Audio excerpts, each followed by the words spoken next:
একদম লাইভে দেখাই আমাদের যে খাবারের ড্রাম আছে তার মধ্যে কি খাবার আছে।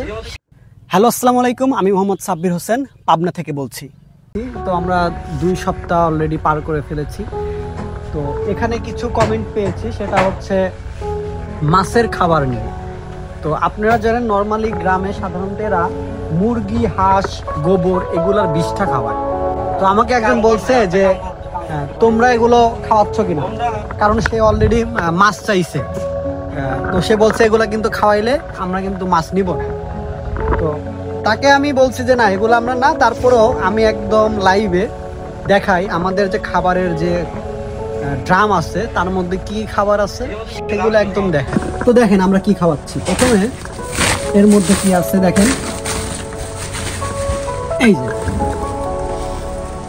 ভাসা ফিড, এটা দিলে পুকুরে ভাসবে, ঠিক আছে। এটা খুব সুন্দর একটা স্মেল, খুব সুন্দর একটা স্মেল, খুব সুন্দর বিস্কুটের মতো স্মেল। এরপরে যেটা দিচ্ছে সেটা হচ্ছে এই যে এগুলা হচ্ছে ছোট ছোট গম, ভুট্টা, ধানের যে ধান মারার পর যেই ইয়াগুলো থাকে সেগুলোর খাবার, যেগুলো কিন্তু আমরা মুরগিকে খাওয়াই, সেই উন্নত মানের খাবারগুলো। আর এই প্যাকেটগুলো সব বাইরের, লোকাল খাবার না, লোকাল গার্মেন্টস বা মিল থেকে নেওয়া না।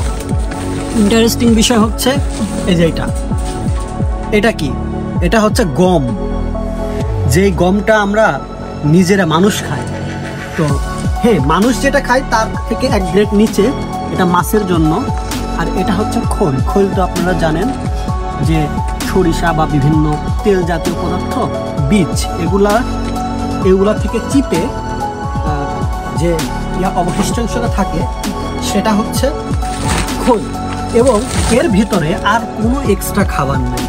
আপনারা যে অনেকেই মানুষ অনেকেই মনে করে যে মুরগি বা অন্য কিছু বিষ্ঠা দেয়, আমরা সাধারণত মাছকে দেই, কিন্তু এমন কিছুই না।